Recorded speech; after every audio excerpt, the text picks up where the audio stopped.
Mute. Okay, can you all hear me? Hi, I'm Leticia Gillett. This is the Archetype show, sponsored by Lenovo. Yay! You can hear me now. How you all doing? Can you hear now? Yeah. Okay. Cool. Cool. Thank you. Thanks for letting me know. Yay! So the yeah, Pedro said, all good here. How about you? I'm good too. Better now with you all. Let's have some fun. And yeah, I mean, for those of you who just joined for the first time, this is the Archetype show and the 12 archetypes of Carl Jung. And for this first series episodes, we're doing the innocent archetype. Okay, so I'll show some other fun stuff. We hopefully gonna finish the creature today and start on the old lady, and that will be fun. Cool. Any questions before we start? Everyone's doing good? Share my screen here. Excited for this week. Yay! Let's do it. We're gonna do a few more things on the creature, and then we can go start the old lady, which is actually the archetype, the innocent archetype. The creature is just the fun flavor to create contrast. Okay? So, let's start. Janjão, e aí?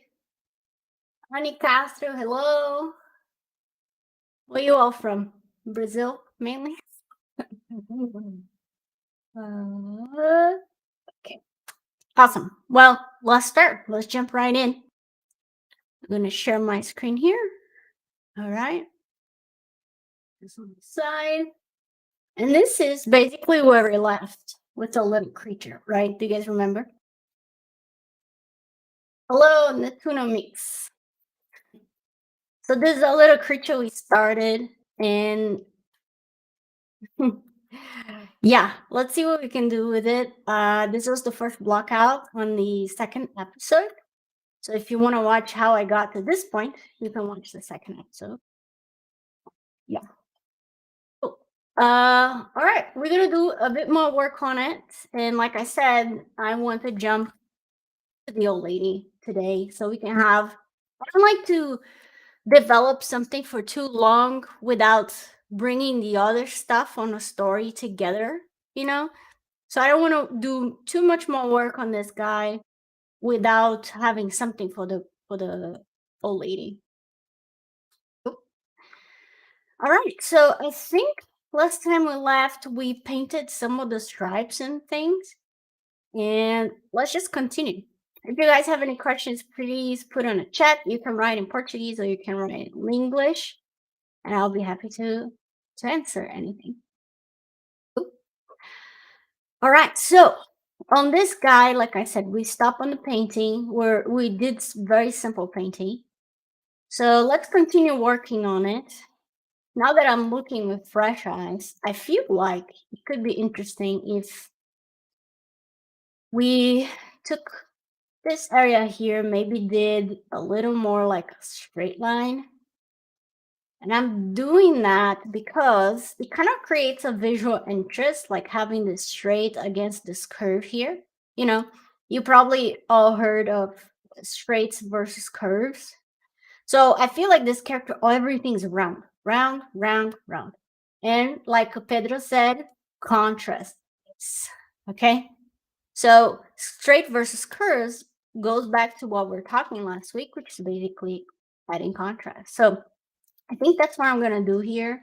Since his mouth is open, I'm not gonna do this to keep it super straight because when I close the mouth, then this line will go like right like this, super straight. And then here it's gonna go up and do the curve up here. You guys see it? Just yeah. Pedro said, I'm paying attention. Yes, at least someone. No, I'm joking. Cool. Um, Another thing I thought about looking at it now I mean, we put the eyes on the sides, but look how interesting. Like if you take the pupil, you keep on the sides, he kind of look like wall-sided, right? But then if you take the pupil and you move to the front one, look how different it looks. It looks much more human, right? Much more alive because, like I said, when you're looking forward with your eyes pointing forward, it becomes much more human. So, this is one option. I'm gonna keep it for now just because it's cuter in some ways, but we might have some of them that are kind of like what I said, wall-eyed, feels like there's nothing in their brains. Yeah. Cool. All right. One thing also that I thought was I'm not super into the yellow we put it. Maybe I'm gonna simplify the character and make it just cyan and purple, and a little hints of yellow here and there. Brown said, "Oi, Lela." For those of you who don't know, my name Leticia in Brazil. Nickname, very common nickname is Lela. So you can call me that too. Hello. And yeah, so I'm gonna paint it back here, this bit, and I'm gonna put a little purple instead. So same thing we did, but I'm just gonna do purple and cyan like this. And then the toes are gonna be a bit of purpley too. I think it looks more, um, remember what I said about like color and contrast. So we have our main color, let's call it the big, and then we have our secondary color, let's call it the medium, and then we have our tertiary color, let's call it the small. Okay. But we can put some of the yellow around as well. But I was just thinking about, again, like how to play with big, medium, small. Yeah. João, João said back in Brazil, it's Valentine's Day right now. So he said, I'm spending by myself. You're not by yourself. You are with all of us here. So happy Valentine's Day. Brazilian Valentine's Day. Cool. Oops, not you.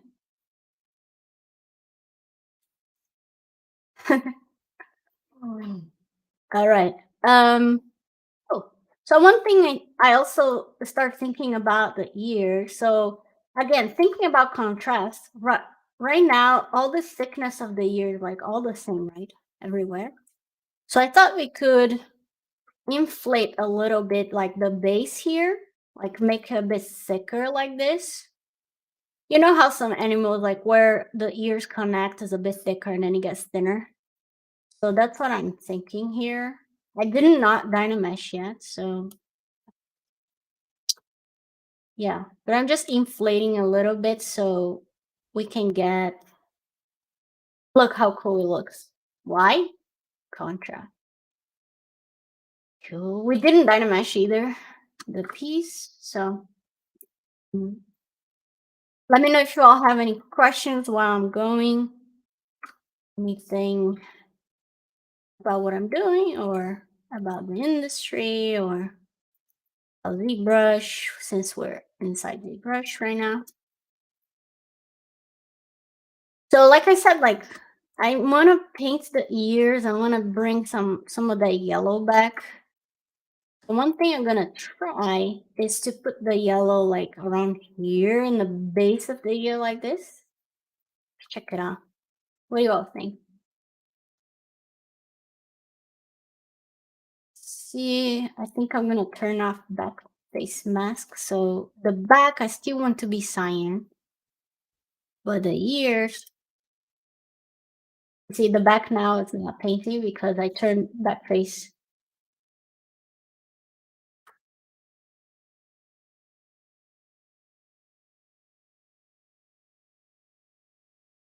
Yeah.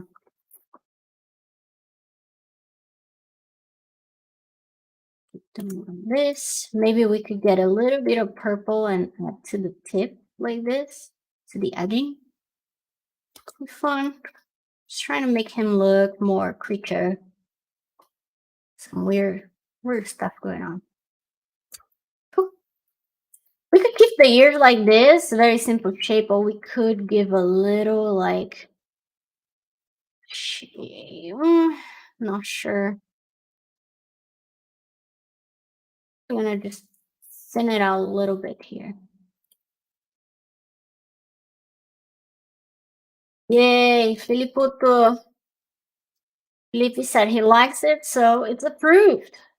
He's the art director. Those of you who don't know Felipe, follow him. His work is amazing and makes me very mad that he's that good, you know? But what can I do? I can only take care of my own life and my own development. One thing also, I thought we could paint inside here, yeah, just to be funny. Let's see.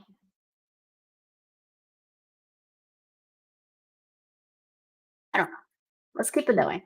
So now that we apply a bit more color as well, I think it's time to dynamesh some more stuff. Like, remember, I did not dynamesh the eyelids here. You see, separated. And we did not dynamesh the ears yet, or the little thingies, the little toe thingies, which we didn't even shape too much yet either. So we could potentially come here, just shape a little bit more. Actually don't know what I should do with this guy. I just think I'm gonna dynamesh and we figure it out as we go. Just see if he's aligned. Down. And two. Alright, so let's dynamesh the stuff again with the ears and lids and toes. And then we can do a zero measure so we can have a semi-decent topology. So we can play around. How's that sound? Sound good? Yeah. Oh yeah, I forgot also we need to work a little bit. I think I'm gonna make this lips a little thinner. I think it's too thick. I'm just gonna move forward this.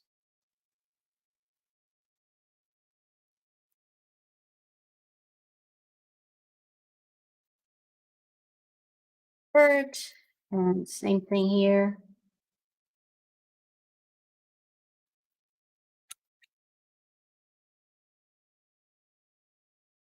One thing I like to do also is you can go here looking from inside. We can see how the mouth bag is doing. Oops.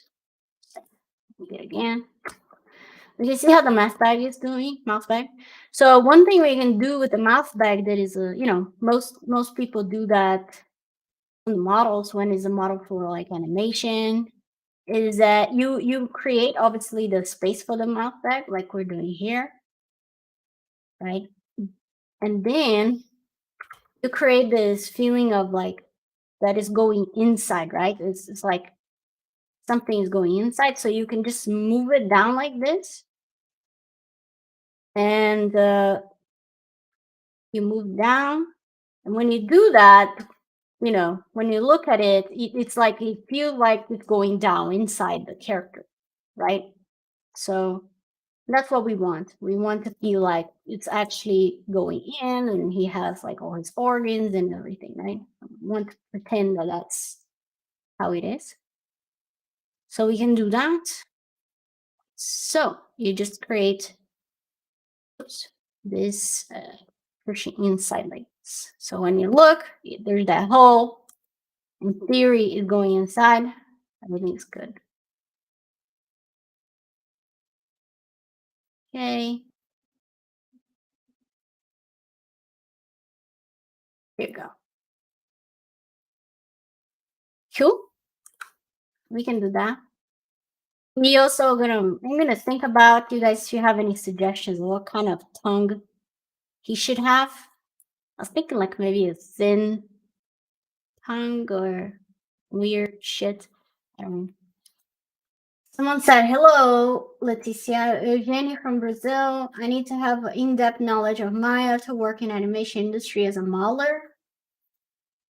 Well, you need to have in-depth knowledge of any software beyond ZBrush that is like a pipeline software, meaning Maya, Blender, um, 3ds Max, or that kind of stuff. Because ZBrush will take you so far, as you all know, right? You're gonna be able to concept, you're gonna be able to model, but when you need to put in a pipeline or you need to model very precise stuff, you end up having to get some software like Maya or ZBrush, oh sorry, or Blender, so you can put it in a pipe, right? Some places they are Maya driven. Some places they are 3ds driven. Some places they let you do whatever you want, as long as, let's say, like the pipeline is on 3ds Max, but I like to work on Blender. As long as the final model you can deliver in 3ds Max, you can put it in there and put it in the pipeline of the movie.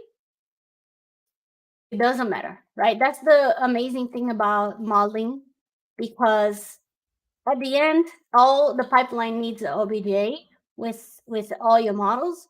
So if you model in Cinema 4D or whatever software is, if your pipeline is, let's say, Maya, you can put your model inside Maya. If you know the basics, very basics of Maya, you can make it work, right? So there are many modelers that are like that they work um, in a certain software that the company necessarily, it's not the company's pipeline, but then if you put inside the pipeline, that's all it matters for modeling. If we think about look or lighting, then stuff starts to change, because sometimes the lighting it needs to be done in the software of the pipeline. Let's say they're doing lighting inside Maya. Yeah, so you cannot do lighting in other softwares and try to import to Maya. It might be not work the way it's expected. Is that clear? But for modeling, yes, for modeling is fun. We have the chance to do actually any software we want. Hello from India. Hi. Hope you enjoy the stream today. And yeah. So me myself, I like to play with Maya. I also play with Blender. So as long as I have the model ready in a pipeline, that's all that matters. But with that said, not all, just because that's the reality of modeling doesn't mean that the studio might want you to use a specific software for some reason. But it's not necessarily a must, let's say. It's if the company says that, it's because it's their own preference, let's say, like that you learn the software that they use, but doesn't change anything really for modeling.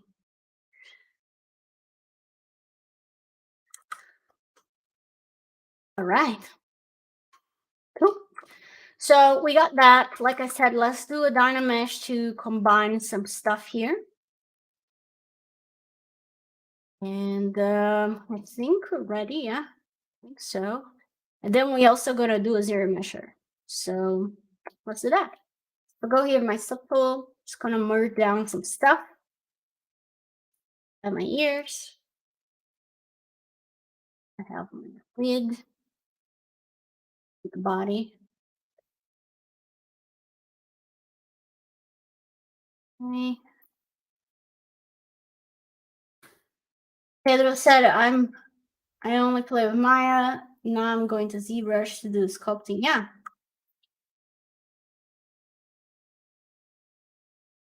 Hello from Lagos. Hi. Down. Okay. Down. Okay. There's that. So we got this all together now, right? And like I said, I'm gonna duplicate just because we never know, gonna mess it up something. Duplicate, and we're gonna do a little Dynamatch.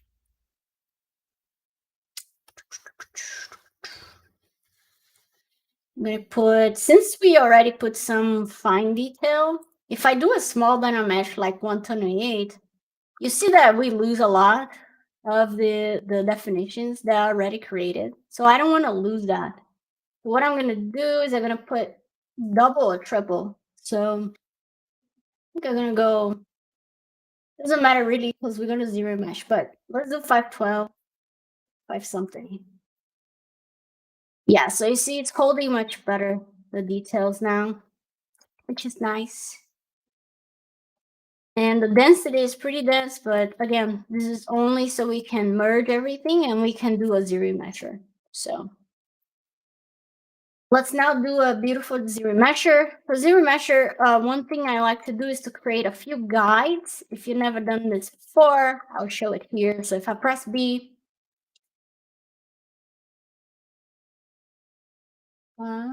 for press B, we have the zero measure guides. I don't know if you ever used it, but you can kind of create some guides. So when you press zero mesh, it's going to try to follow that flow of the guide. It's not perfect by any means, but you know, I like to think like doing this, I have some control in life. So that's why I do it. So whatever I want a loop to work, you know, you cross your fingers and then you hope that it's going to work. So that's what I'm doing here. Just going to do one for this area. We can do one for the muzzle like this.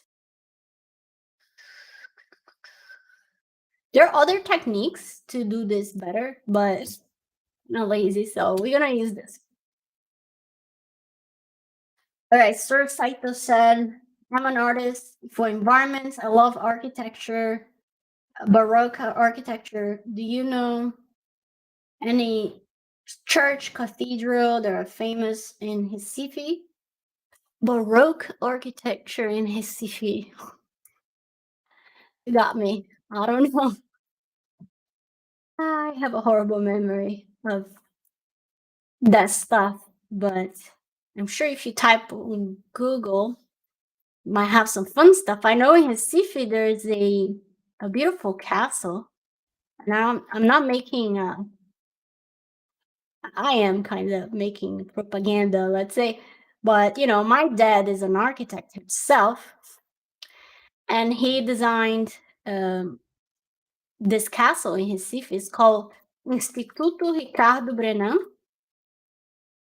and he has a bunch of, it's a museum now, the castle, so he has a bunch of art, and it's, you know, you can go visit and things like that, and it's one of my favorite places in the whole world because there's like so many sculptures and paintings, and just like a beautiful place to have fun, go have some coffee, and you know, well, I miss that from my town when I used to live there.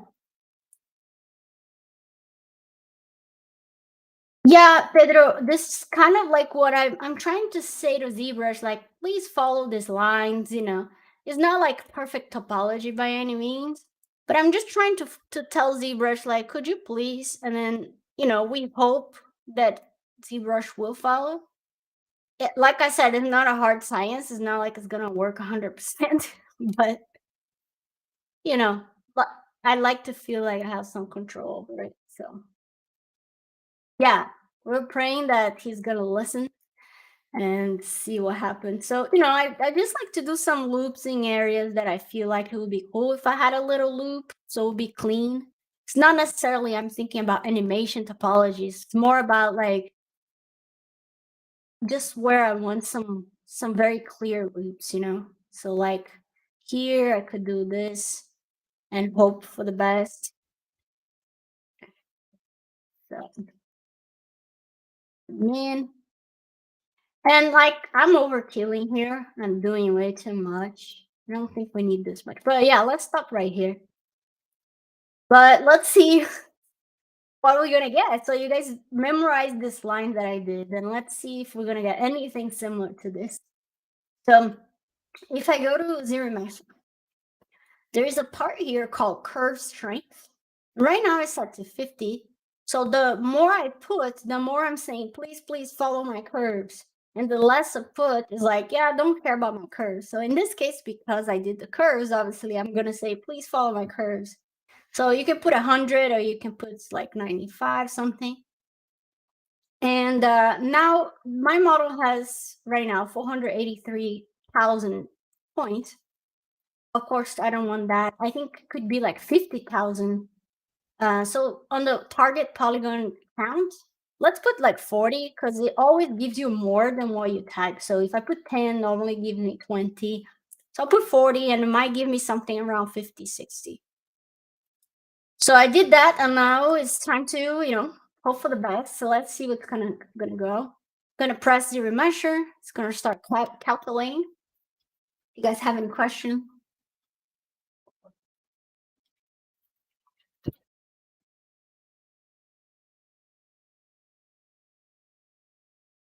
All right. Doesn't look bad. Let's see what happened. Okay, it did the path for the eyes. Can you guys see it? It did the path for for the mouth. Okay, not bad. Look at this. It is doing, let me draw. Look, it's doing that, which is great. The loop for the mouth is always important. It's doing the loop around the eyes. That's nice. It did the loop around the muzzle, which is it's going up there, which is very nice. It might be a bit too high red. Here, yeah, I did not do very well the loop I wanted, but it has like some weird thing here. That's fine. Some weird thing here. Why? But that's totally cool. The important thing is the face most of the time, and it seems like the face worked pretty well. I just like feeling that it's a bit too dense. Right now is 76,000 points. So I'm gonna duplicate this one so we don't lose it because it worked pretty well. But I'm gonna go back to this one, Ctrl Z, and then I have my guides back. And I'm gonna put, instead of 40, let's put 20 and see. Actually, I'm gonna put 10 to see how low I can go. Again, same settings, curve strength, blah, blah, blah, ZRemesh. Let's see how it goes.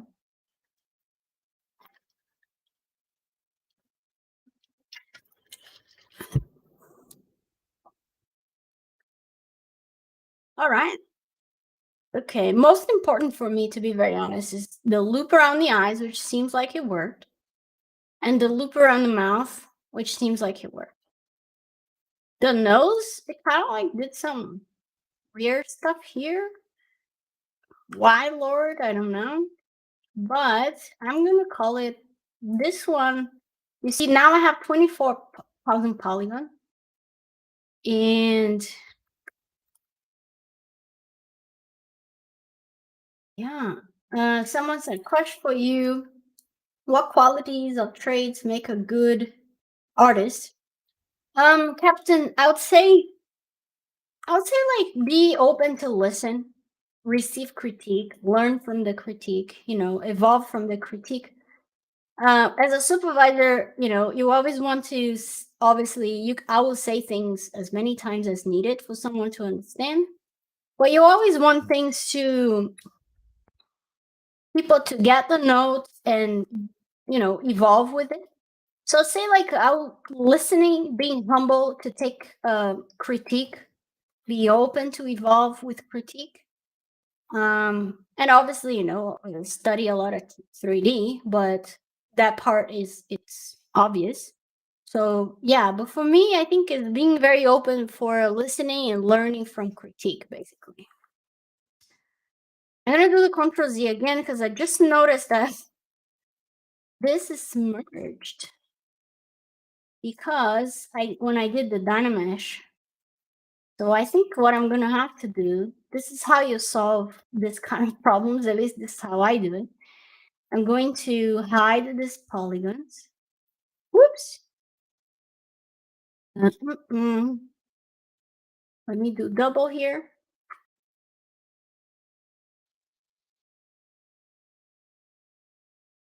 Wait a minute. You see, this kind of problems is great to happen because it shows some of the weird stuff that you gotta go through when working with ZBrush. Let me see if I can select these faces without. Why? Here you go. Select this face here. All right. Now I'm gonna invert and make sure that I don't have those faces here. Okay, so I want to delete those faces, right? So I'm gonna, now that it's hidden, I'm gonna say delete hidden, and then I'm gonna say close holes. Close holes. You see? So now we save the situation. Just to be sure, I'm just gonna move this stuff away a little bit from each other.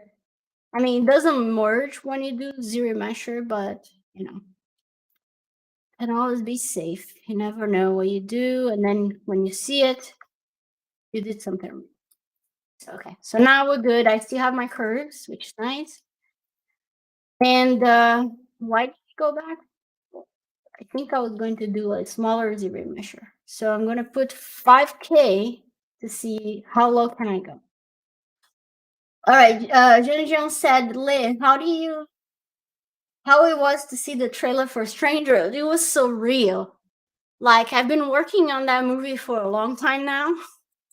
So seeing out in the world was pretty crazy, you know, and seeing people interact and say what they think about it and what they think the movie's about. It's pretty cool. It's pretty surreal feeling, you know. It never goes away, this feeling of like, wow, you know, when something you've been working for so long comes out to the world and then people start talking about it. It's yeah, never gets old, let's say. All right, on this one, you can see I still have the topology going on a mouth like this. I still have going around the eyes, and that's all I care about. So, and now this is much lighter. It's only 13, that's 14K. Look at that, how low res it is. That is beautiful. That's exactly what I want. So I'm gonna keep this one, right? But if we look at now, we lost a painting, we lost some detail. So what we have to do, which you all probably know, it's we're gonna project our old model to this one so we can get some detail back. Let's see, any other questions? Jean said the characters look very cool and strange. Well, thank you. He was, yeah, he was fun. Pedro said Control Z works in one tool. Yeah, each tool has its own undo history, right? These points on the top here. So you gotta remember that. All right, so let's project our details back. So that one that I did that is kind of high res and then delete it. We don't need it. I was just saving so if something went wrong, but this is much, much better to work, right? Low res, we can kind of fix some stuff. It's pretty good actually, if you think about it. All right, but I'm gonna turn on my old model. So this one, gonna hide everything, only keep the two models open because I want, like I said, I want to project not just the details, but the color. Remember, this model is 14K.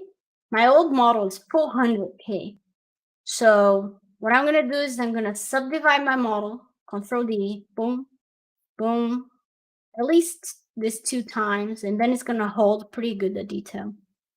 So we go to project and say project all. Do you want poly paint? Yes. And now if we isolate our model, you see here, we can go to the low res, which is nice. We can go up to the high res, which is nice. And then we can see super clean detail projected back. And we can continue working and have fun and be happy. Cool. This stuff inside here, because it was kind of like, you know, I stretched a lot. It looks weird, but it's not because the projection went wrong. It's just because it was very low res in my high res model. So I can just go in here and do a bit of smoothing, just to clean a little bit. Cool. All right. So I can delete my high-res model now. I don't need it for anything, so I'm going to delete. We have this model with subdivisions, which is where we want to be. And I'm going to turn on everything back. I don't need detail. We gave up on it. And that's all. So now, as you can see, the connections, because obviously I didn't clean up yet, is very harsh. We don't want that. We want things organic and flowy. So now we can come back here with smooth. Be careful, if you press smooth, you see that it's smoothing not just the geometry, but it's also smoothing the color. If you don't want that, you can turn off, holding shift, you click here RGB, turn off, and now you're only smoothing the geometry and not the color. Oop. I do that all the time, and then when I see, I ruin all my color that I did because I forgot to turn out the smoothing color thingy. I don't know if anyone been through that. This, you can see I'm smoothing on my high res. If I go to my low res, it's gonna obviously smooth much faster. So I can kind of like, that's why it's good to have low res, because you kind of can control some stuff much better, like smoothing and little details and things like that, without making any like weird dents and such. So if you can, always try to create a low res when you're ready to work. All right, let's check out other areas. Like on the eyelid here, we can smooth as well. So I'm gonna smooth a little bit on the outside, but I'm gonna keep the transition here, like this transition. Oops, get here. This transition, I'm gonna keep it sharp, but then this one, I'm gonna smooth a bit more, just to integrate with the body. See here.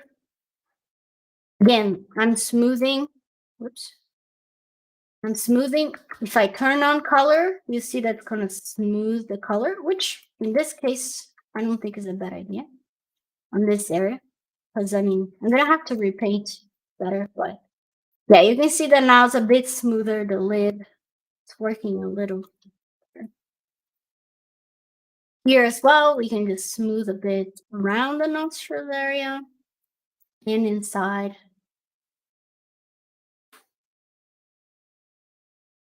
Cool. So overall, I'm just cleaning stuff from the projection.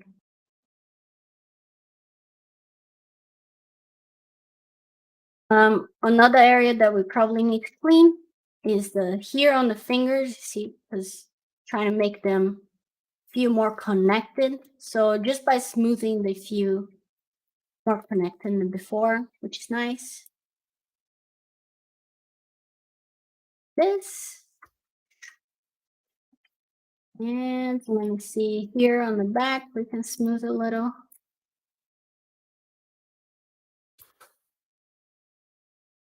Cool.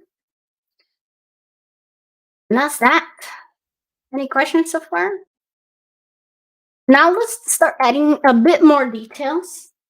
I will take more 20 minutes on this guy, and then we're going to start the old lady.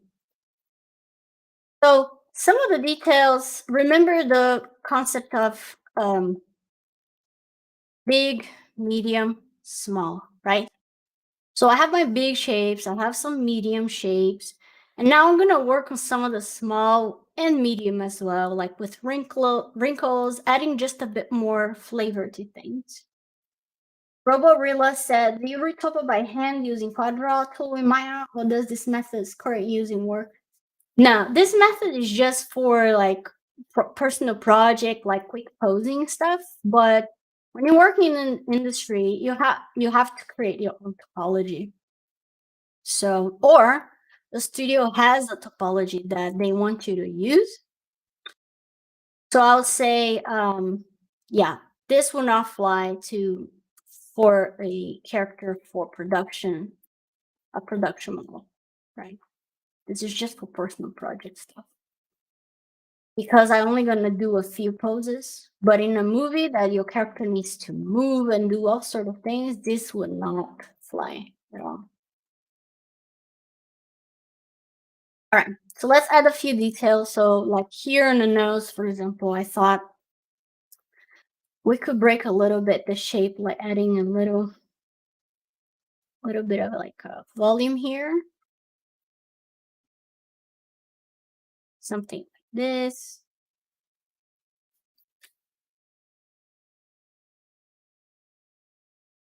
Always checking if I'm breaking too much the simplicity of the character, just because on this specific project, I'm trying to go very cartoon and simple.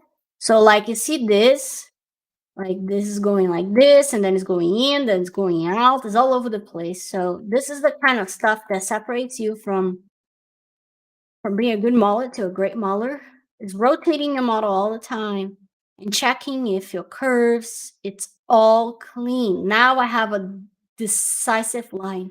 You see, this is makes it seems like a, oh, it's too much cleaning, too much. No, this is what really separates um, a great work, super clean work, than a decent work, let's say, you know.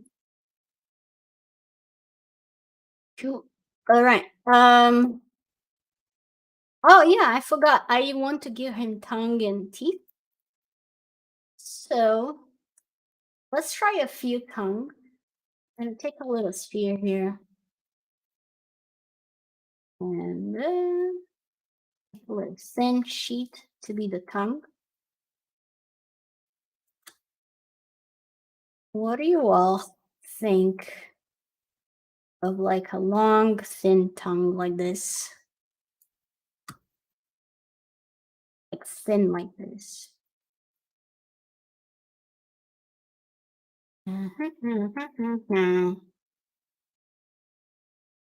it pink like this, or be cyan. Anyone has any cool ideas? I'm out of ideas. So here with the shaping of the tongue, I can just, again, like I can make it go inside the mouth bag. So I'm just shaping a little bit. We could make a little shape, little S curve like this. I go back, it's kind of like this, but then obviously I'm gonna make it sit in the palette a little more.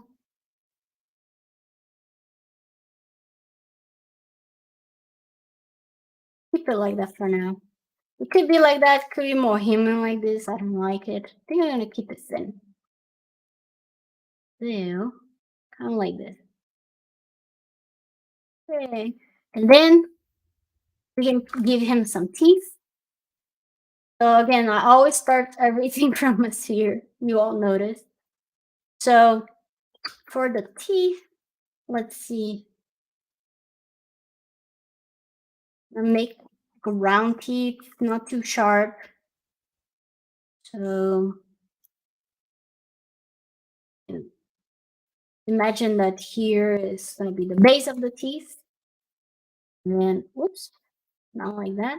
And I'm going to do something like this.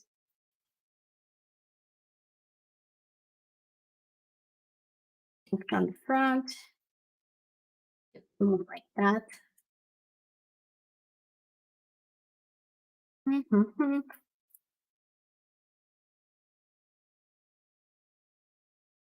Cool. And I think, safely, I'm going to put two in the front, in the top front. Let's see.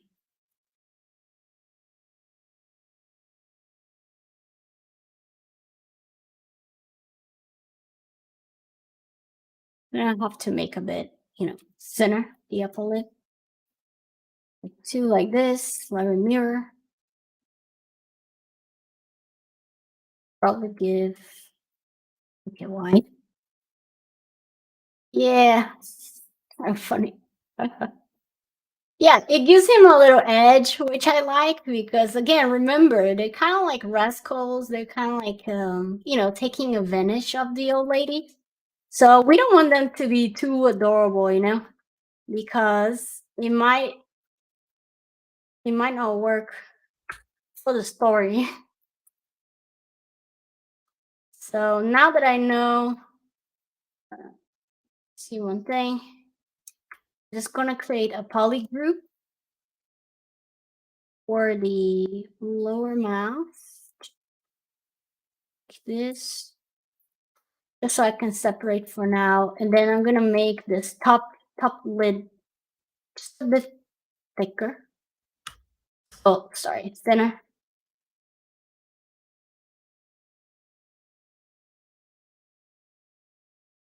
Elisa! E aí, minha véia? And then let's see. Yeah, I'm gonna do a bit more.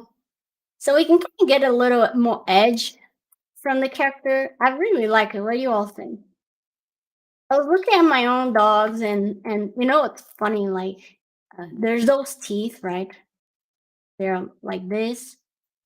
Then there's also like some tiny teeth in the front that are very tiny and cute. So let's try it just to see what happens. So I'm gonna invert this, get very small, kind of round, and move it inside.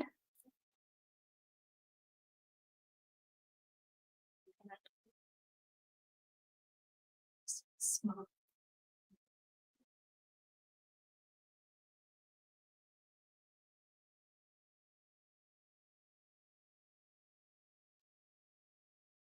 What do you guys think? I don't know. I think it might work. We'll see. It's kind of funny. It gives definitely some like funny, interesting vibes to it. I'm gonna keep it for now, and then we can decide what we think. Cool. All right. So let's add a few more wrinkles here and there for stuff.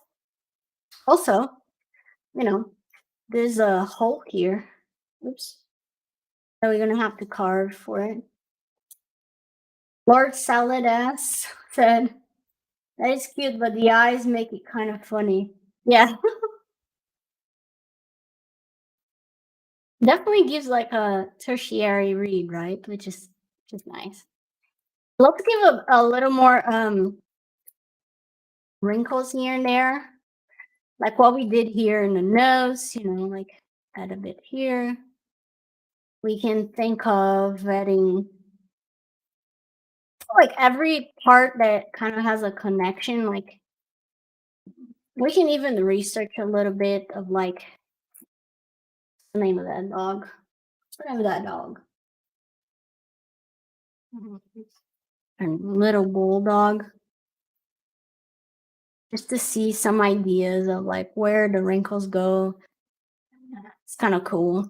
Like you see that there's some wrinkles here in the base, and there's a lot right going on, but we're just gonna pick and choose a few. So if I put this on the side, I was thinking of adding some wrinkles here on this area, sort of doing something like this. I think it needs to be a little more to the base. That, and then same thing in the back. Can give a bit more.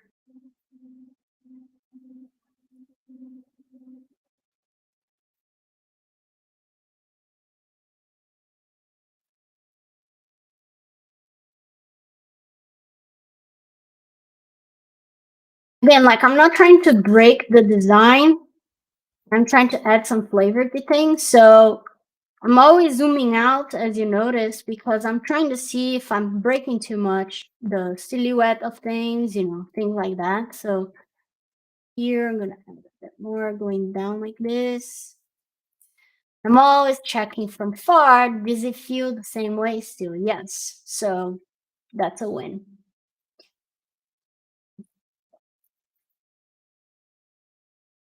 That.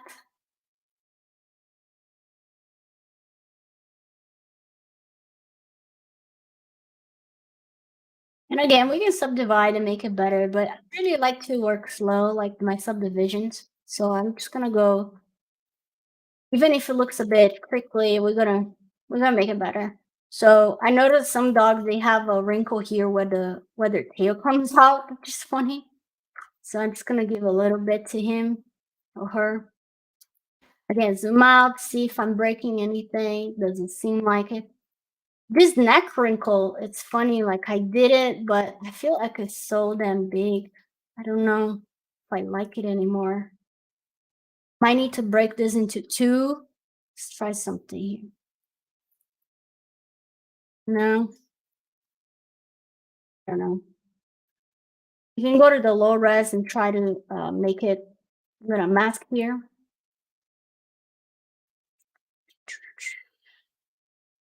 Try to make it a little shorter, thinner, like this.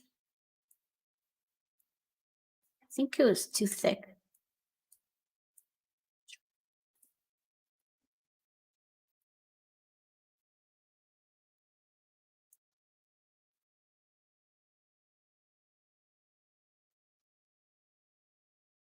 Yeah, I think thinner is a little better. Um, let me remember contrast, right? Is our word contrast. So one thing that beyond curves versus straight, big, medium, small, this is all contrast, right? There's another one which is sharp versus smooth. It says so. This one is for sharp. This one is for smooth.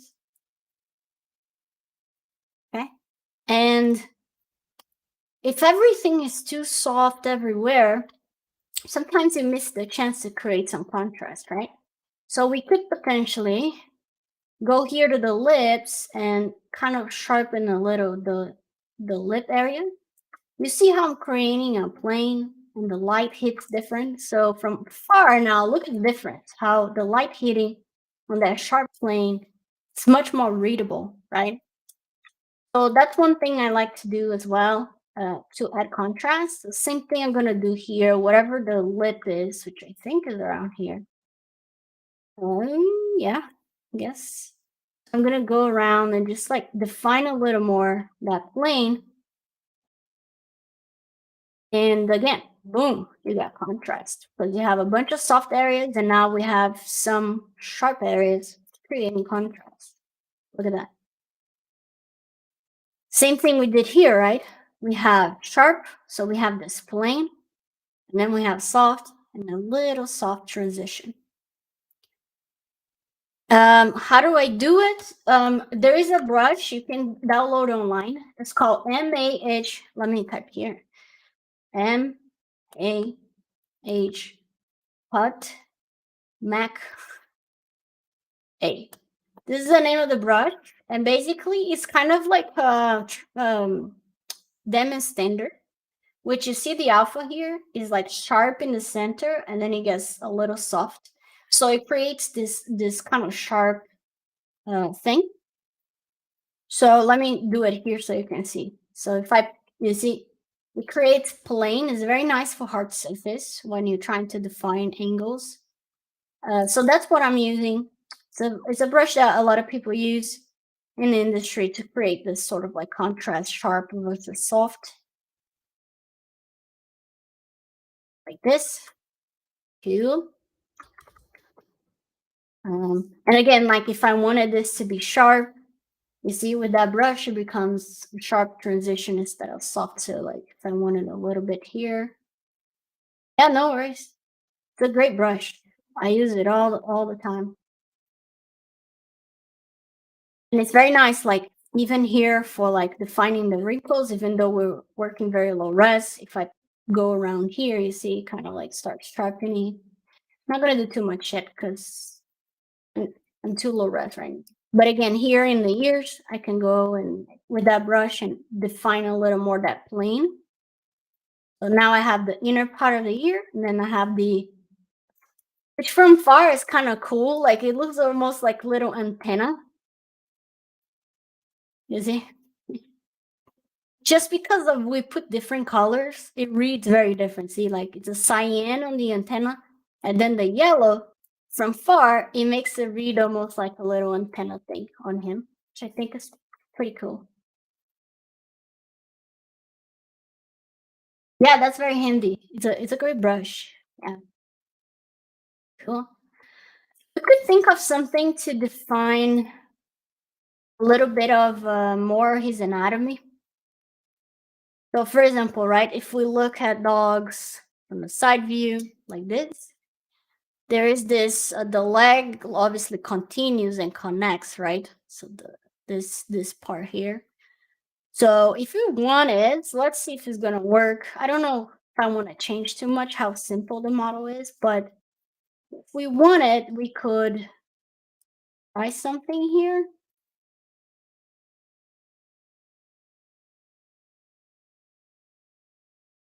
I don't know, like everything in where I need to move a bit.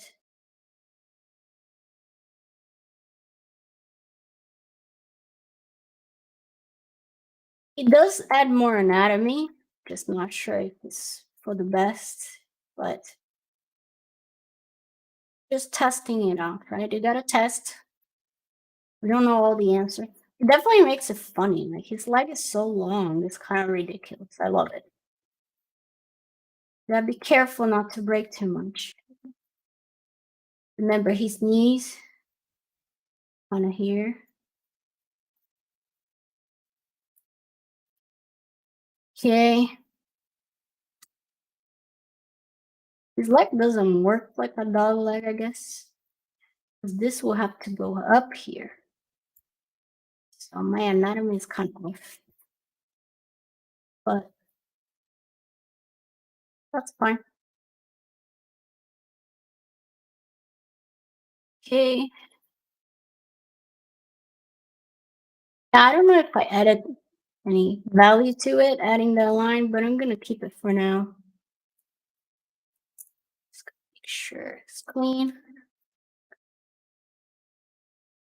Again, look at every angle, rotate, make sure everything feels like it's transitioning correct. So that's why I like to work slow, because then I can keep my model pretty clean throughout the whole time. Something like this, I think.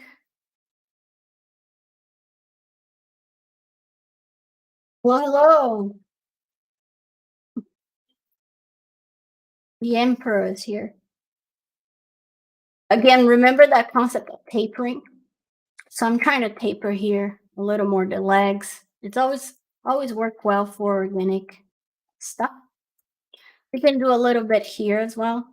Add a little wrinkle like this. Not much wrinkle, but more like a definition, right? Trying to find define stuff. Cool. I'm gonna simplify a bit this wrinkle here.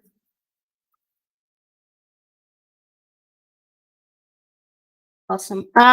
One thing before we move forward, I'm just gonna clean a little bit the paint because now we have more resolution. So what I'm gonna do is to make it not so soft, the transition here. I'll go around and clean a little. Everyone is so soft.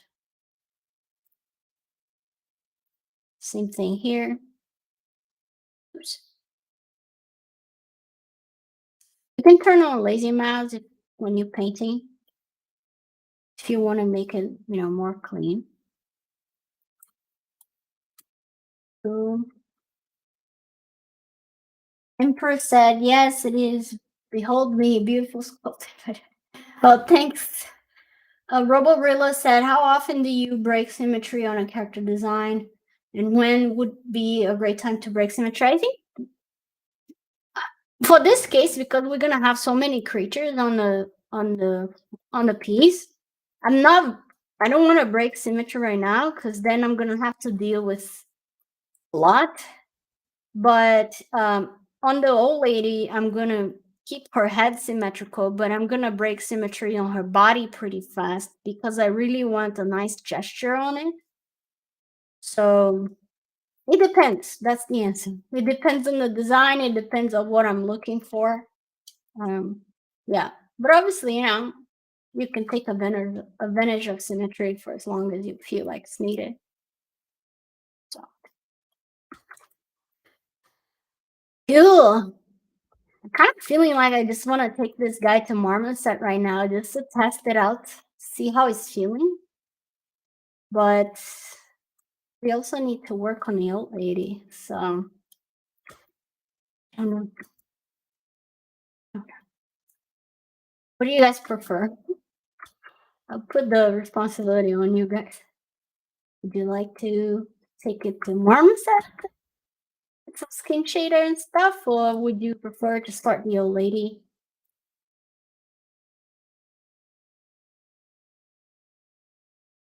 Anyone?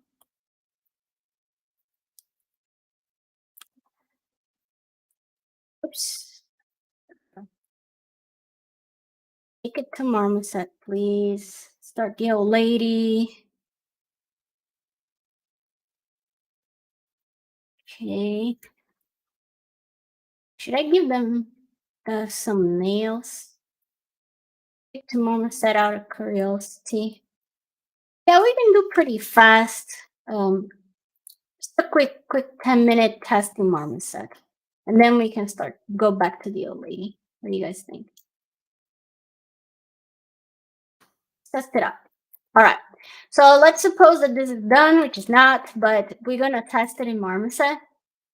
I need to paint his eyes, right? Because right now I have the pupil coming out of his eyes, but we need to paint it and put some highlights and stuff. But let's take it to Marmoset just to have some fun. Just smooth this bit here. Let's go. All right. So every time I go into any other software, a good practice is to name stuff. Because when you start building scenes in other softwares and going back and forth, it can start becoming messy. So I would say name your stuff. So for this guy, for example, I have the upper teeth. So I'm going to come here, rename, say C for creature, upper teeth, bottom teeth, tongue. What do you write tongue again? Tongue. Select no. Tongue? No. I'm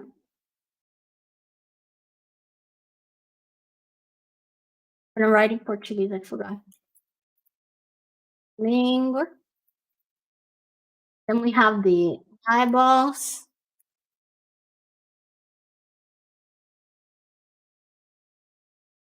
Then we have the irises.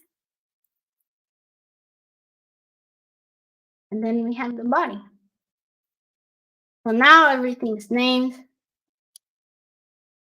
And let's go to Marmoset just for a little bit, I swear. So the way I go about going to Marmoset is that, like I said, I name everything. I keep all separate. And you export as a FBX. So FBX, it keeps your subtools. So it's going to create an object for each subtool, which I like. So I'm going to go Z plugin, FBX export, FBX, visible export. And I'm going to put here creature, test. Now it goes for each subtool and file export it. Wait for that message, file export it, or else it's not going to work.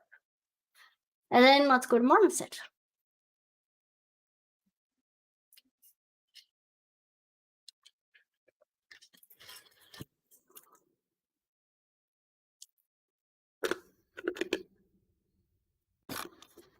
There's a new version I'm not going to install right now because we're live. So I'm going to go here, Richa. And again, remember, in ZBrush units, I started from a sphere. So this creature is actually very small for Marmoset. In a world of Marmoset, this is very like the size of an ant or something. So remember that. If you start in ZBrush from a sphere, this is going to be very, very small. What is a good way to check that? You can go here in the viewport. There's a little settings, and you can put show scale reference. And if I zoom out, this is the size of a human. So it's literally the size of an ant. So be careful.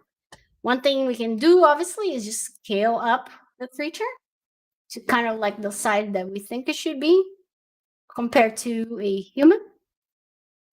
So since we're just testing, I'm just going to do that. So if there was a human, this is kind of like the size of the creature. It's kind of big, but yeah, something like this more.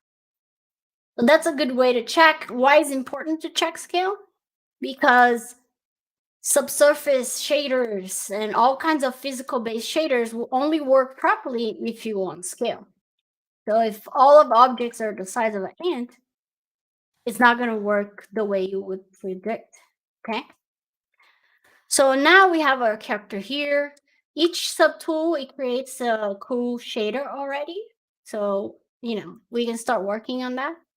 But before anything, let's just put a little interesting lighting. So right now I have a skylight.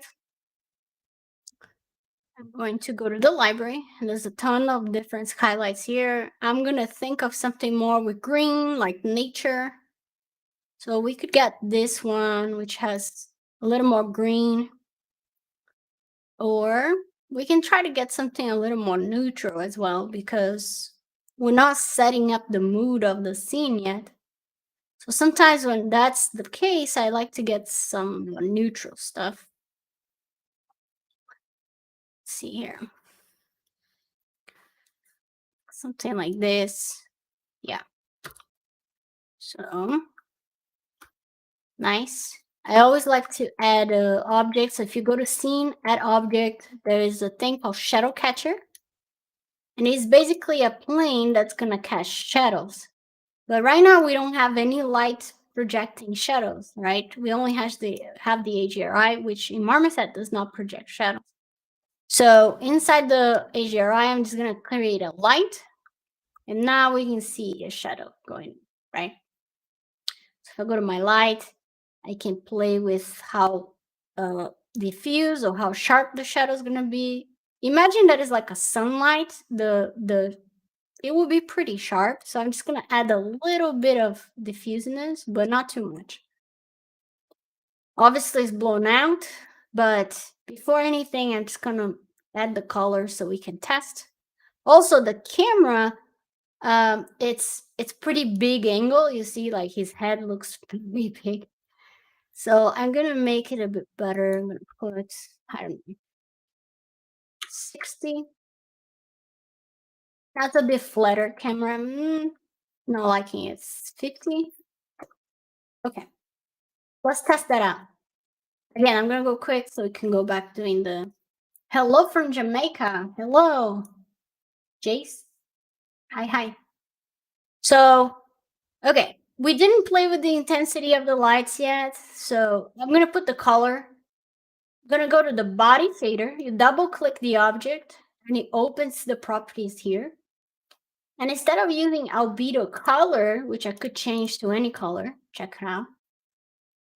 But instead of using that, I'm going to use the color that I already painted in ZBrush, right? So I'm going to go to, albedo, and I'm going to switch from albedo to vertex color. That's the same thing as saying polypaint, vertex color, polypaint, same thing. So now you can see that we have a color that we painted. So I'm going to do this to every single object we brought. So on the teeth, I'm going to go here, vertex color on the eyeballs, vertex color, iris, vertex color. And you're going to see that all the colors we painted is coming back to life here. All right. Now, obviously, it looks very plasticky. So the only thing I wanted to test here coming to Marmoset is to put like a skin shader on him and test it out. So I'm going to double click on the object again, and then I can see the properties here.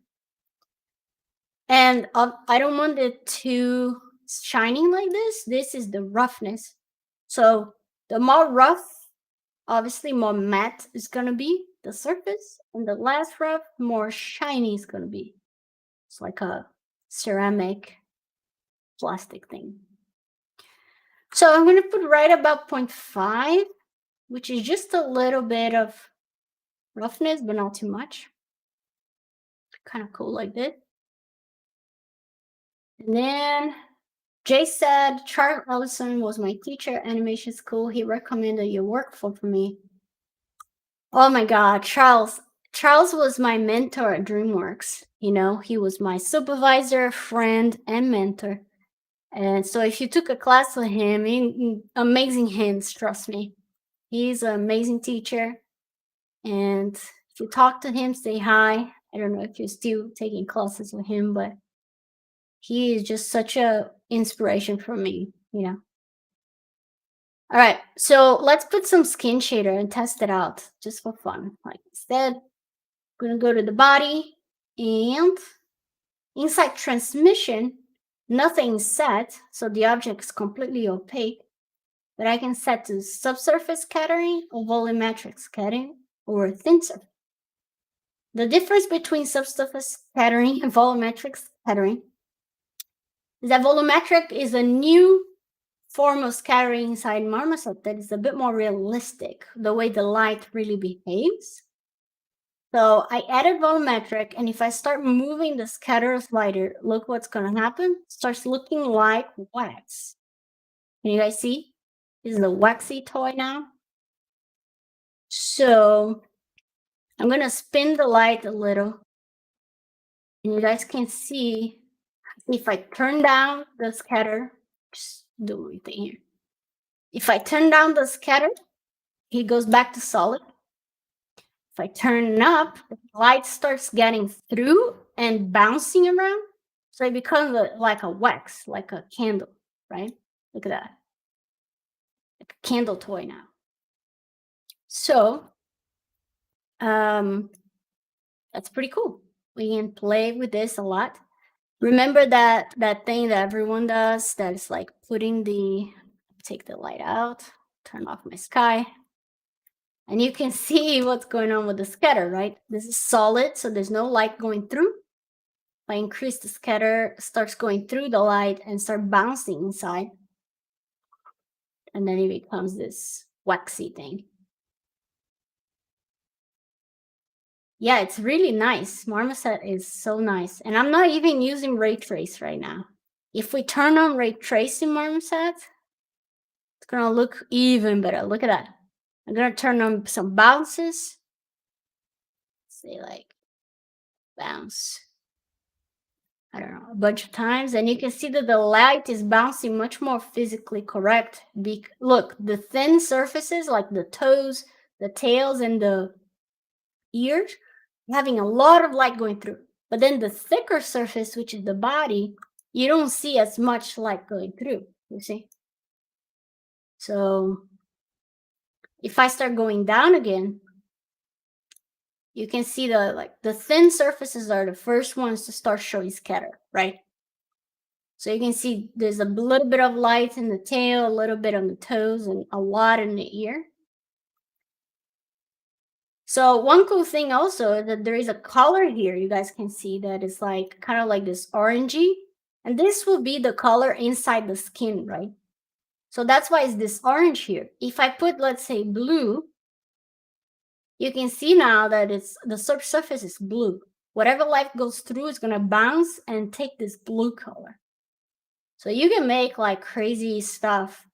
Like we can put like a super saturated red, so it's a little more intense creature feeling. Check it out.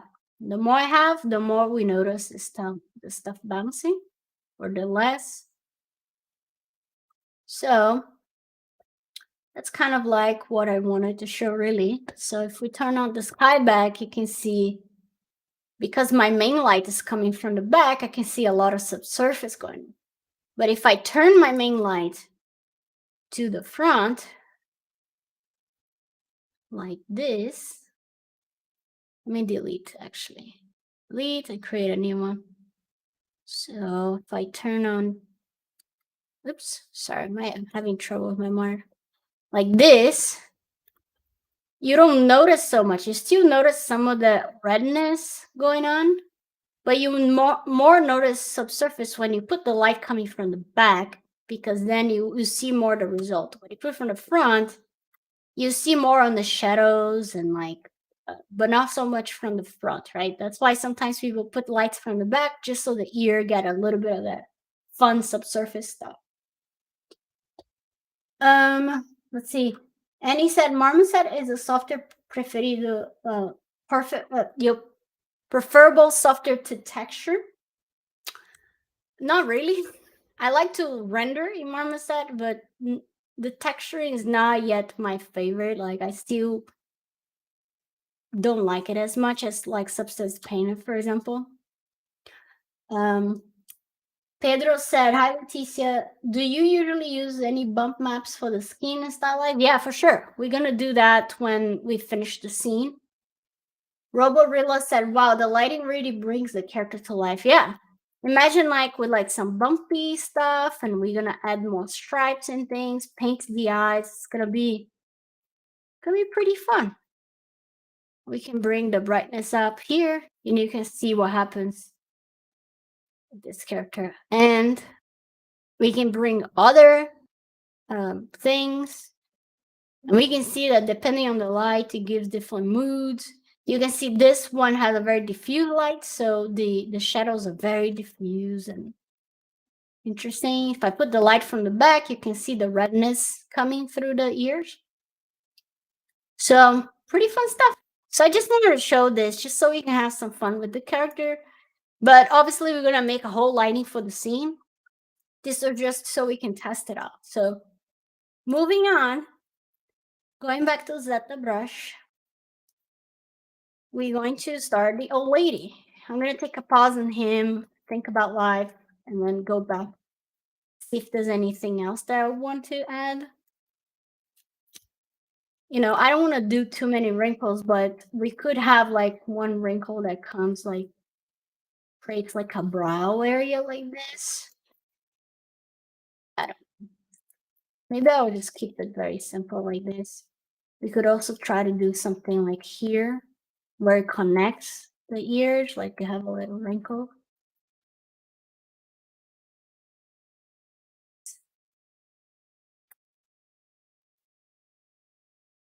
Yeah, that's pretty cool, right? Just a little bit. All right, let's start the old lady. Someone said, wow, the lighting's really cool. Yeah, lighting can make or break a scene for sure. I always like to say that lighting, we perceive shapes through light, right? So if we don't understand lighting as a modeler, we might present our shapes in a bad light. So how many times have you guys seen like a cool model, but then when someone does put in a lighting, you just like, oh, it kind of broke the character, you know, like kind of feel like weird. It's not the same model I saw in Zbrush. That's because the person did not play with the lighting to make sure that the features they're putting in their model are being enhanced instead of getting lost. You know, it's very very dangerous to study modeling without studying lighting, or at least have a nice light rig that you can use. You know. Thanks, Annie. And he said the teeth looks very cool. Yeah, I like it too. It looks funny. Cool. All right, let's start the old lady. Even though I want to just keep touching this guy. Again, he's not the main character. So let's start the old lady. So I'm gonna save this. 3. Well, One thing I like to do, if this lady is gonna interact with this character, I'm gonna take like a little screenshot of the character and just keep it here somewhere, like on a corner, just so I can kind of see some stuff that I did on the design that I can bring to the old lady as well. So I Shift S, you can take a snapshot in ZBrush. So I press Shift S. I can do here as well, like front view, Shift S, and then it keeps a snapshot here on the corners. So when I start working on the old ladies, I'm gonna have them there. All right, let's start the old lady. So I'm gonna start from a new tool, and as everything in life that I do, I always start from any object, press W, go to customize, and then I choose the polysphere. Why do I do that? Because the polysphere has the decent topology to start, not too heavy. So that's normally what I do. Turn symmetry on. Okay, just took a snapshot of my model to try it out, and I don't know how to get back. If you want to clean the snapshot, you can click Control N, and it's gonna clean everything that is on your ZBrush. Okay, is a snapshot of the ZBrush. So for example, I'm gonna do it again here. I have this here, Shift S. It keeps that, and then you move your model. But this is always gonna stay here. It's 2D now. It's like a print, a stamp on me. So now if I want to clean my snapshots, Control N, it goes away and you go back to your model. If I take my character here again, I'm gonna take the snapshot. So I'm gonna put here in the corner, small, Shift S, move your model back. Now this is there. I'm gonna put this in the front like this, Shift S, move it to the center. You see a model. If you lost your model for some reason, just press F. It's gonna focus. And now I have that stuff there. I can go back to my sphere and start my old lady. Is that clear? Hope it helps. Yes, thanks. All right, cool. Awesome. So let's start an old lady. Like everything, like I said, I want her to feel like she's kind of like a round shape character. So in my head, again, I'm not super big on drawing, but in my head, she's kind of like this old lady with a hunchback, and then here's her head. She will be about like 2 or 3 heads tall, and then she's gonna have her little arm coming out to give food, a little nose here, and then she's gonna be like super happy and smiley, and that's about it. Little hair, I don't know, something like that. So close this. So on the first stream, I collected some old lady stuff here just to use as reference.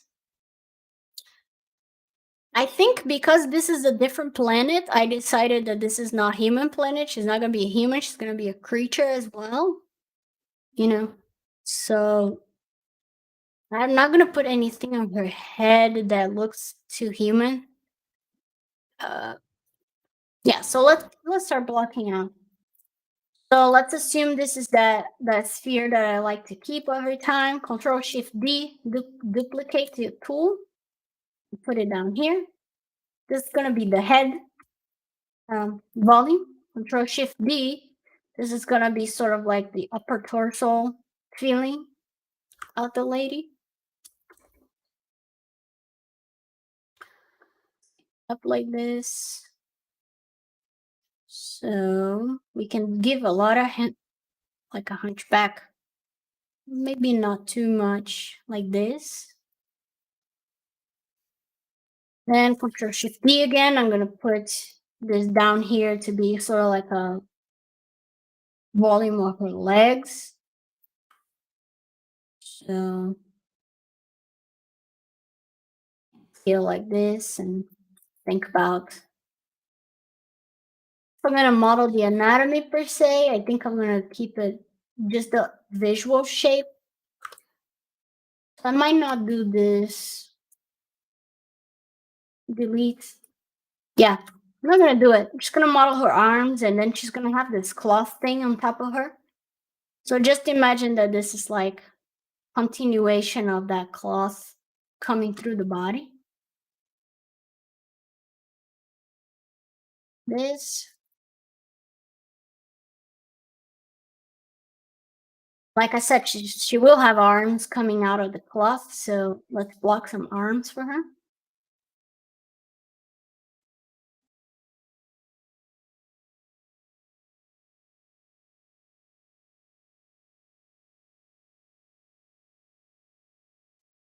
I really like the arms in some cartoons when the shape of the arm is just like, imagine like the shoulder here. Okay. This is the shoulder. And then the shape of the arm is just like a very thick to thin. And then the hand is here. I love that shape like this, like a chubby arm that goes very thin and the hand is like small. She's like handing over something. So I'm thinking of that. It's just a taste of design that I like. So I'm just gonna inflate more here and have that shape.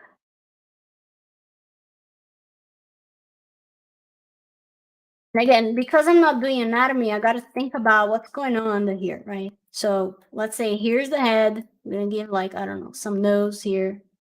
Gonna be smiley, and then here's like her back. So around here is gonna be the deltoid. And then I'm gonna come with the shape like this, and then she's gonna have like maybe a belly here, and she's gonna have very small legs like this underneath.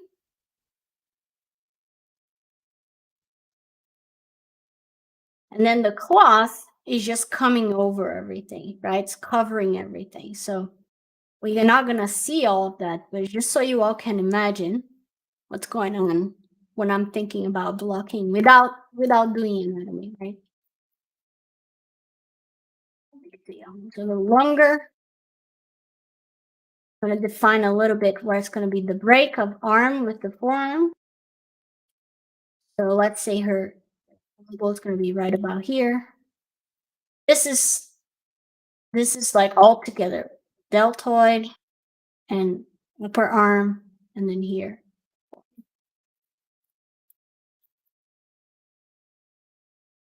How to sketch over my model is this little tool here is called Epic Pen. Epic Pen. You can download for free. There is a paid version, but if you just want to sketch like what I'm doing, you don't need to buy the paid version, only if you want. And it's super helpful. I love using Epic Pen.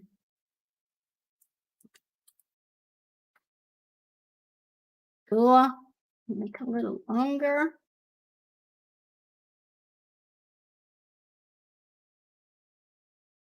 Right?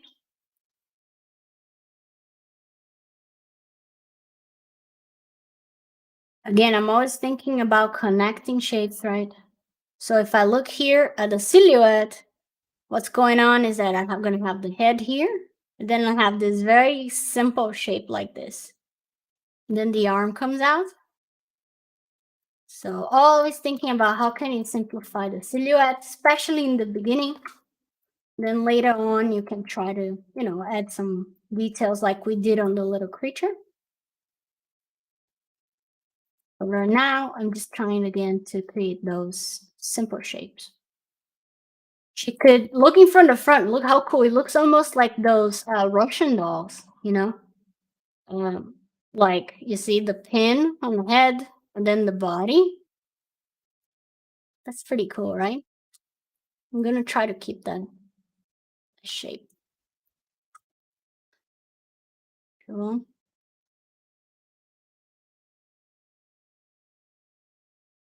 Move the arms in a little like this. Again, trying to maintain that silhouette that I just mentioned and make it that a decision, an intention. So because I'm not doing the anatomy, I gotta imagine, right, that under here, there's the shoulder and the arms coming out, and then she has like this big kind of belly body with the legs coming out like this. with the legs here. The claws is going just on top of all. Babushka doll, yeah. Like this. For now, let's mirror it, and then we can decide what we're gonna do in pose. Gonna be, feeding them something. Let's work a little bit more. I love this shape. I'm gonna keep it. Let's just think if the head should go a little lower or should go a little higher. I think where it was is pretty good. Let's say higher. So for the head, um, if you ever saw me doing heads, I like to separate the head and like the cranium area with the jaw area. So this is what's gonna be the jaw. So I'm projecting here a little. You can think about everything on this old lady. I want to feel like super round and cute. So this is the jaw. Gonna keep it pretty round and cutesy. This, so there's just a little projection. Like here's the forehead, and then let's say we're gonna put like a little nose here, and then the mouth is gonna come out. Um, like this. And then she's gonna have, remember, this is a creature world, so I was thinking of giving her some like elf ears, something like that. And let's see. And I don't know about her hair yet, but I really like this lady's head. Hair was like goes, it has this little puffy on the side like this. So it kind of comes like this, and then it puffs on the sides. Cool. All right, let's continue. So again, I like to block the nose. So let's do that. Does she have a butterfly wings and ears? Yes, I love that idea. Let's give her butterfly wings. I love that. For the nose, I don't want to make too human, so I'm gonna keep. Remember, I'm gonna keep her all round and soft. So I'm gonna try to give like a. I don't know yet, really. I'm just trying to figure it out. You can, again, when you don't know what you want to do, it's always nice to look at reference, right? Don't forget the power reference. So if I look here, the ladies, they kind of have the old ladies, they kind of have this triangular shape where it's like this. Then we have this going like this. So doesn't mean we have to do those things, but kind of like a good place to start at least. So I'm just gonna do something like this. And maybe she has a lot of curve, like on the nose. Or we could try to mimic our design here for this creature and do it more, instead of having this, it's more like flat like this, just like the creature. You see here that the creature is kind of like this shape. So we can try that. Just keep it similar in some ways. I want it to curve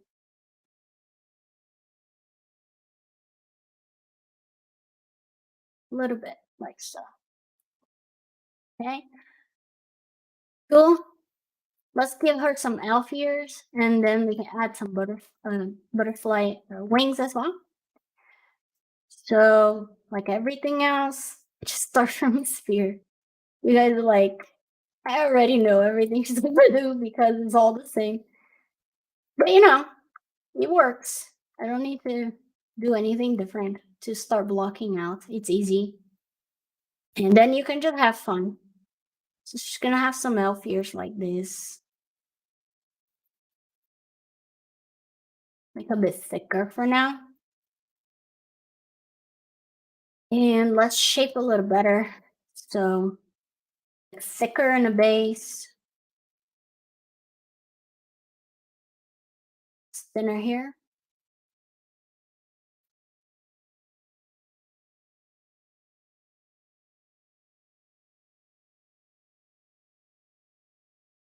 we can even try to, you know how like Baby Yoda is cute because his ears are kind of like going down like this? That could be fun to do on her. You guys have any other ideas? Put it on the chat, please. I'd love to hear it.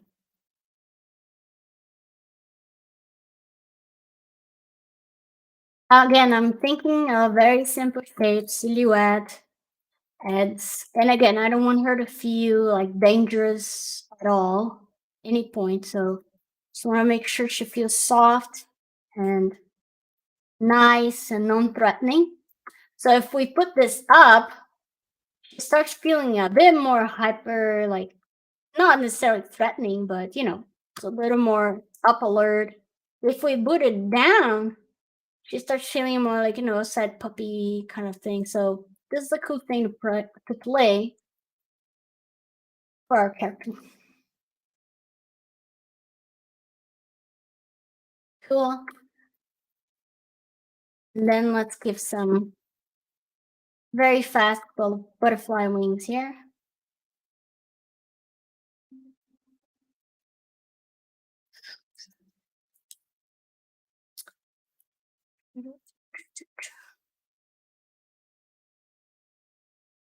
Oops, symmetry.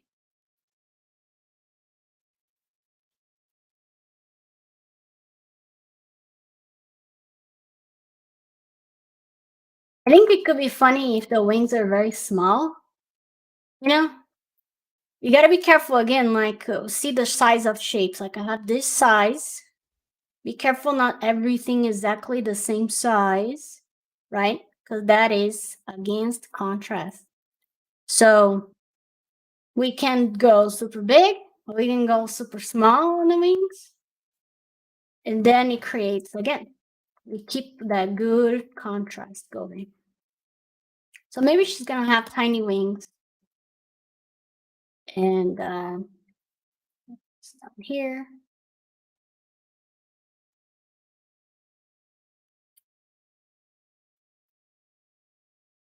This. I'll make it thicker for now, just so you can see properly. Let's mirror it. We can move it closer. Oops. Move it closer a little bit.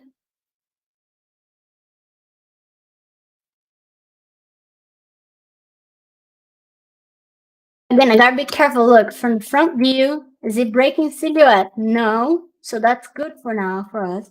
Because if I make this big, from the front view, start giving a little horns, it look like little horns, and that's very different vibe than what we're going. So I'll always think about the decisions in the design. If anything is breaking the silhouette and it's making things look like different, right?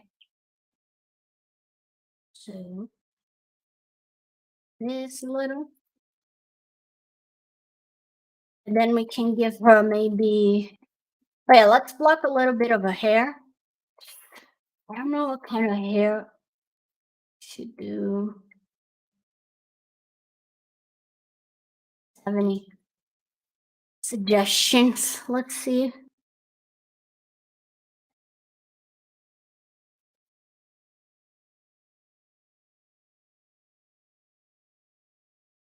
Now I'm gonna do a very simple hair, and then we can think about it.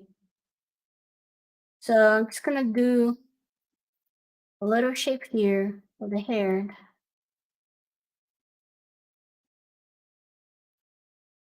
So put some shape like this.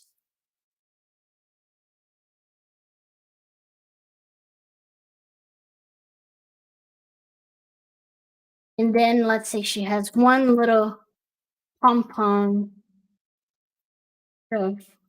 tight on her back like this. Little hair. Or we can try to do two, put one on each side. Nah, they're keeping it simple for now. We can think about it like this. Wings, we can rotate and put Well, so on profile, look how cute it looks already on profile. Can you guys see it? Look at that. We have her little hair, then the forehead, nosy, mouth, hair here, butterfly wings. You're gonna give it some hand, and then that's about it. Check it out. So you see how much you can design in 3D, like playing like this. It's like so fun. I love it. Love it.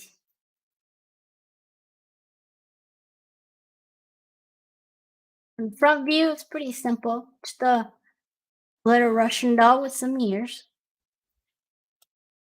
For now. Let's see. Funny question. Scared of salad. Why are you guys all problematic with salad? There's another salad ass here. Okay. Is you guys need to eat salad. It's you know, so important. And yeah, because gotta start eating salad. All right. Anyways, hey Leticia, just wanted to say how much I love watching you streams. You sneak in the little gems, all helpful tips, and it's really interesting to hear your thoughts while you work. Thanks for doing this. Really love it. Oh my god. Thank you so much. This is yeah, this is so fun for me too, to share with you all and get opinions on stuff. Um it's been super fun, and I've been getting questions from people, and I'll be able to answer stuff if I know, obviously. So far it's been a great experience for me too, so I'm happy it is a good experience for you too. Cool. Yeah, thank you. But go eat some salad, man. Salad dressing can really save a salad, you know if you don't like salads, try some light salad dressings, and you might be surprised that you're gonna start liking salad. You know, at least for me, like if I don't have a decent salad dressing, even if it's like light calorie, low calorie salad dressing, it's very hard for me eating salad as well. And I'm vegan, so I need to eat salad. Right. Cool. So the old lady's here. I think it's working pretty decent. I love the profile. I'm not super big on the front view yet, but we'll get there.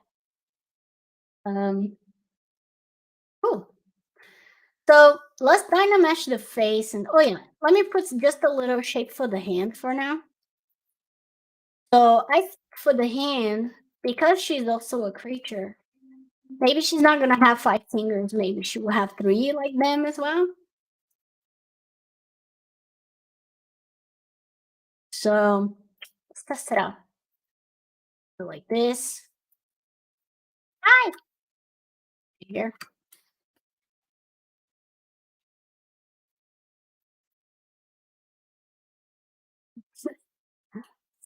Good to know.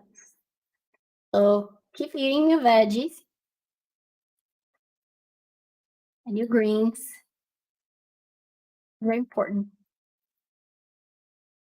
So this would like represent like the palm of the hand, maybe. And yeah, let's make it symmetrical. Yeah, salad tips. Hey, I'm not a huge fan either, but gotta have it. So I yeah, salad dressing saves lives. So I'm gonna make her hand like her palm face up. Okay, so this will be the back of the hand. This will be the palm of the hand. Okay, so she's gonna be giving something to the creature. Just so you guys can imagine what I'm saying here. And then let's give us something else.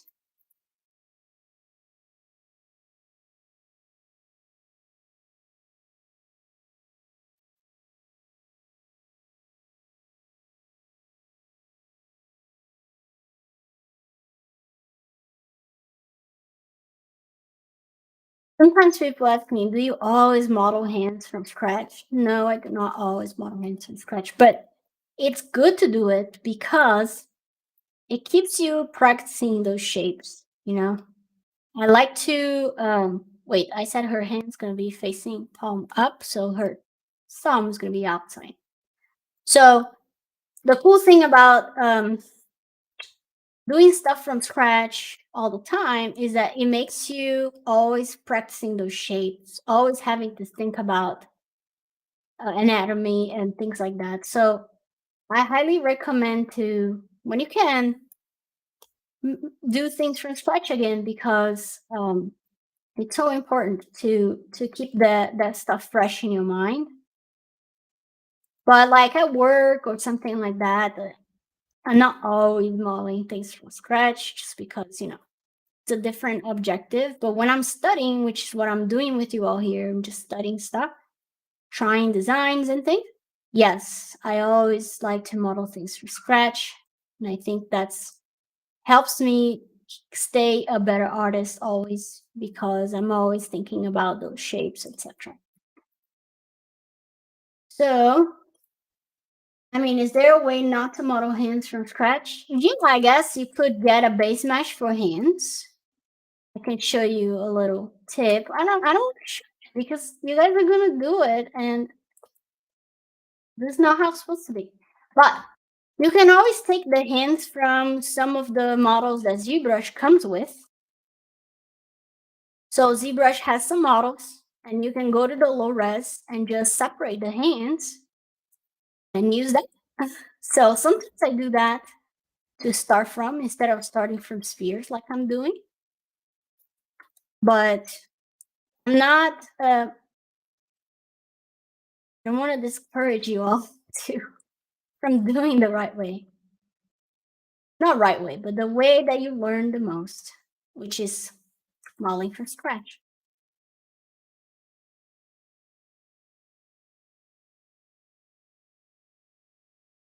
Instead, I always model from scratch thanks to the info.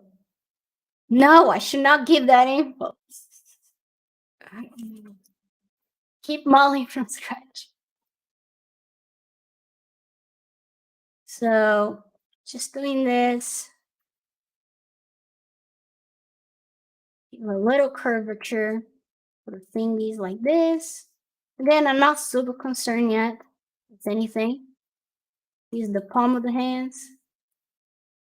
They said once you learn how to do it, will become so quick. Exactly. And it's interesting and it's faster and you keep yourself sharp when you're always modeling things from scratch. You keep yourself in check all the time. You're not depending on base mesh. That's one very important thing. I see some modelers sometimes so dependent on base mesh that when you ask them to do something from scratch, it's almost like they can't do it, you know, because they need those basic structures from the base mesh. Okay. Okay, so this is the little hand. You guys like the idea of 3 fingers, or should I put one more? 4 fingers, like other cartoon characters. I think this is pretty creature-like, right? I'm gonna keep it like this for now. Remember, I wanted one single simple shape, right? Coming in, and then the hand will come here, and then the fingers. But it's all one simple thing. So right now, what I have is this, and then this, and then this, and then this. So it's not what I want at all. So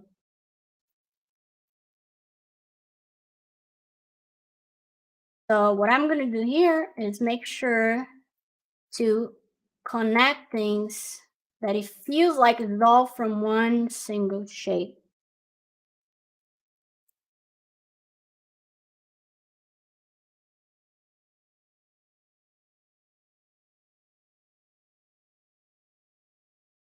Shape is, you see how it looks better now because it feels more continuity of the lines. That is everything in cartoon, guy. Never forget. Okay, so now it's very much more. Like if I look at the silhouette here, I zoom in. You see, there's a few breaks still I need to clean, but it's much more continued. That is beauty. For cartoons. Style for realistics, you know, you want those nuances because that's what makes things feel more real, right? Like this for now. And let's combine some shape. This where the thingies here. Push down. Okay, and then I'm gonna mirror the hand for now. Yeah, that's some weird stuff. That's gonna work. That'll look cool. Let me save it. Right. Just like the face, hands are also visually expressive. Spend as much time as needed. Exactly. I would say that, like, I always like to say this: the eyes of the character, number one importance. The head of the character, number two importance. The hands of the character, number three importance. All these three are so expressive. If you do them right, else can look kind of like shitty, but it's gonna captivate anyways because of those three important areas. Cool.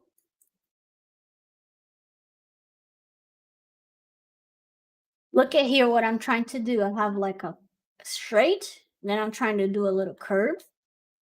I always think about straights versus curves and how can you add them, especially in the block out. If you add in the block out, the chances of keeping it much higher.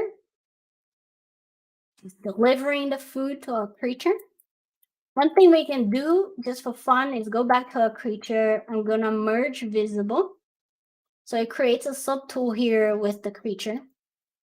And then I'm gonna bring it to a scene with the lady just so we can see how it's feeling.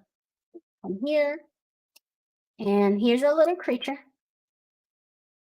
I'm just gonna rotate. This is just for reference, right? So I'm gonna rotate. The sides feel pretty good actually. It's pretty interesting. Like this. And then we can have an idea of what's going on. Eee. So I think we have about 5 more minutes. Do you guys have any questions? I think next week we're gonna finish them all, both of them, and then start doing some posing for the creatures and some of the props on the scene, and put it to render in lighting. You guys have any final questions or anything? That any suggestions? Maybe I can move this ear lower. It's pretty bad. It's better. Valeu, Pedro. Um, yeah. So just imagine that her clothing. I don't know what's gonna be yet, some cloth or something, but like maybe we can give some sleeves, or the sleeves can go here. But this is all like a dress, like a big dress. It's gonna go around here, and you know, and we only see really her hands and her head as skin. I don't know what color I'm gonna make her yet. She could be yellow, be blue. We'll see. Leafy says it's looking cute, so I'm going to the right path. Right path, right here. That. Cool. And we can play also, maybe make the ears much bigger, or, I think it's cool for now. Yeah, that's very basic shape. And then if we bring it, you know, eating the food on her hand. I think we did pretty good today. Save it. Mhm. Just remember every Sunday, this time, 1 p.m. Pacific time or 5 p.m. Brazil time, I'll be here and we're going to continue where we stopped. I don't do anything off camera on this stuff. So you see everything that I'm doing and all the thought process. It looks like cuteness overload. Yes, that's what I want. I think it's going to come out pretty cute. And just imagine a bunch of these critters on different poses around her. And I think it's going to be pretty fun. Don't have any questions, but as a person who wants to be a character artist in the industry, these streams are very helpful. Thank you. I hope it's helpful, and Roborilla said it's almost 1 o'clock in the AM, but I'm really enjoying the streams. Thanks, Leticia. Oh my God, go to bed. Sleep is so important, guy. So, yes, but yeah, I'm glad at least you're enjoying since it's 1 AM for you. But yeah, I think that's it. I'm not gonna do anything else because there's no time. So remember, next week we're gonna finish the old lady, do final touches on this guy, and start posing everything. And I think I'm gonna break her symmetry at some point faster than we did on. Well, we didn't break symmetry on him. Jay said your head blockout course is amazing. Thank you. Ani said I love it, learning a lot. Muchas gracias, Liz. Streaming muito boa. Learning a ton. Yay, that's the idea. Glad you're happy. And all right, if it's all good, I just wanted to end the stream today. My dogs are going wild in the back here. I don't know if you guys can see. Let me make the camera bigger here. There's this little shit here. Like this. How do I turn this off? Yeah, this girl here is creating some trouble.